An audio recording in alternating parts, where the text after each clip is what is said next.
जय माताजी मित्रों, हूँ ममता गोस्वामी मारी चेनल ममतानी रसोई में तमारुं स्वागत है। मित्रों, हवे होळी नजीक आवी रही है त्यारे मालपुआ तो दरेक घर में बनता ज होय छे।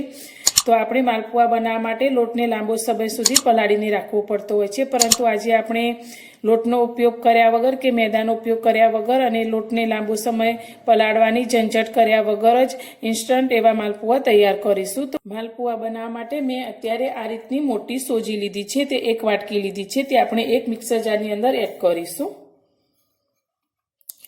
साथे मैं 2 मोटी चमची जेटली खांड लीधी छे, ते पण आपणे अंदर एड करीशुं। हवे मालपुआनी फ्लेवर माटे अत्यारे 1 चमची आपणे आखी वरियाળી लीधी छे, ते पण अंदर एड करीशुं। 3 થી 4 आ रीते आखी इलायची लीधी छे, तेने आ रीते आपणे फोली अने तेना दाणा अंदर एड करी दईशुं। तमे इलायचीनो पाउडर होय तो ते पण एड करी शको छो। साथे आपणे जायफळ लीधुं छे, तेने आपणे आ रीते छीणीथी घसी अने नानुं लीधुं छे तो अर्धुं आपणे अंदर घसीने एड करीशुं। आनाथी मालपुआनी फ्लेवर एकदम सरस आवे छे।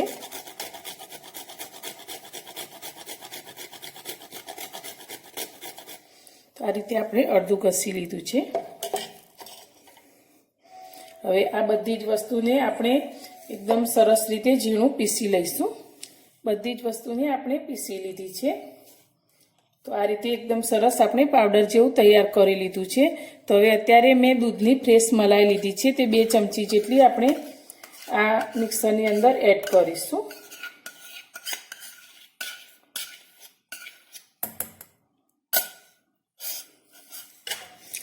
अने आपणे जे वाटकी सोजी लीधो छे ते ज वाटकीना माप प्रमाणे मैं दूध लीधुं छे, ते पण आपणे आ जारनी अंदर एड करी दईशुं। साथे आपणे एकदम नानी अर्धी चमची जेटलो खावानो सोडा लीधो छे, ते पण आपणे अंदर एड करीशुं अने फरी आपणे आ बधी ज वस्तुने पीसी लईशुं। बधी ज वस्तुने आपणे पीसी लीधी छे। तो हवे तेने आपणे एक बाउलमां काढी लईशुं अने आने आपणे 10 मिनिट माटे रेस्ट आपीशुं। आपणे एक कढ़ाई लीधी छे ने तेनी अंदर मैं एक नानी वाटकी जेटली खांड लीधी छे, ते अंदर एड करीशुं अने आ ज वाटकी आपणे पाणी रेड़ीशुं। तो आपणे जेटली खांड लीधी छे तेटલું જ पाणी एड करीशुं। गैस चालू करी अने पाणीमां खोड़ सारी रीते ओगળી जाए त्यां सुधी तेने गरम करीशुं। पाणीमां खांड आपणी सारी रीते ओगળી गई छे। तो आपणे आनी एकदम चासणी नथी बनावવાની, पण थोडું મધ જેવું ચીકાશ પડતું આપણું આ પાણી થાય ખાંડનું, તે રીતે આપણે આ ચાસણીને રાખવાની છે। તો તમે જોઈ શકો છો આ રીતે થોડું ચીકાશ પડતું પાણી થઈ ગયું છે। તો હવે આપણે ગેસની ફ્લેમને બંધ કરી દઈશું।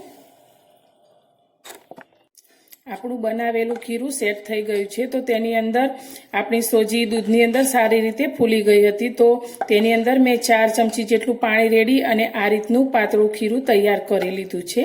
તમે જોઈ શકો છો આપણે આ રીતનું પાતળું થાય તે રીતે તૈયાર કરવાનું છે। અને સાઈડમાં મેં તેલને ગરમ કરવા પણ મૂકી દીધું છે। તમે તેલની જગ્યાએ ઘી પણ લઈ શકો છો। તો તેલ આપણું સારી રીતે ગરમ થઈ ગયું છે। તો ગેસની ફ્લેમને આપણે સ્લો કરી દઈશું અને બનાવેલા ખીરામાંથી આપણે માલપુઆ અંદર બનાવશું। તો તમારે જે રીતે નાના મોટા બનાવવાના હોય તે રીતે ખીરું એડ કરવાનું।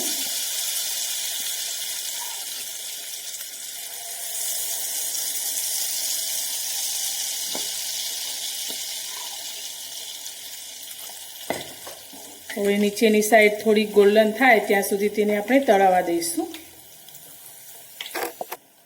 આપણા માલપુઆ નીચેની સાઈડથી ચડી ગયા છે। તો તેને આપણે ચીપિયાની મદદથી આ રીતે બીજી સાઈડથી ફેરવી લઈશું અને નીચેથી પણ તેને સારી રીતે ચડવા દઈશું। આપણા માલપુઆ નીચેની સાઈડથી પણ સારી રીતે ચડી ગયા છે। તો હવે આપણે આ રીતે એક ઝારાની ઉપર લઈ લઈશું અને આ રીતે થોડું પ્રેસ કરી અને તેલને નિતારી લઈશું। સાઈડમાં આપણી ચાસણી પણ થોડી ગરમ છે। તો ગરમ ચાસણીની અંદર આપણે આ માલપુઆને લઈ લઈશું।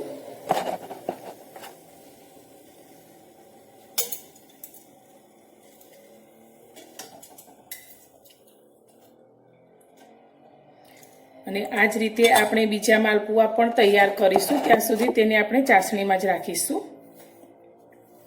બનાવેલા માલપુઆને આપણે બદામની કતરણથી ગાર્નિશ કરીશું આ રીતે. તમે આ માલપુઆને તળી અને સીધા જ ખાઈ શકો છો, પણ આ રીતે થોડી ચાસણીમાં લેવાથી એકદમ સરસ સોફ્ટ એવા આપણા આ માલપુઆ તૈયાર થાય છે. ઉપરથી આપણે થોડી ચાસણી આ રીતે રેડીશું તો એકદમ રસીલા આપણા આ માલપુઆ તૈયાર છે અને ખાવામાં એકદમ સરસ સોફ્ટ. તો હું તમને આ રીતે ચમચીથી પણ બતાવી દઉં. તો તમે જોઈ શકો છો એકદમ સરસ સોફ્ટ આપણા માલપુઆ તૈયાર થયા છે. તો મારી આ માલપુઆ બનાવવાની રેસીપી તમને પસંદ આવી હોય તો વિડીયોને લાઇક કરજો, શેર કરજો અને મારી ચેનલ પર નવા છો અને ચેનલને હજુ સુધી સબસ્ક્રાઈબ નથી કરી તો સબસ્ક્રાઈબ જરૂરથી કરજો. તો તમે પણ આ હોળી પર આ જ રીતે માલપુઆ ઘરે તૈયાર કરજો, બધાને ખૂબ જ ભાવશે. તો ફરી મળીશું એક નવી જ રેસીપી સાથે નવા વિડીયોમાં.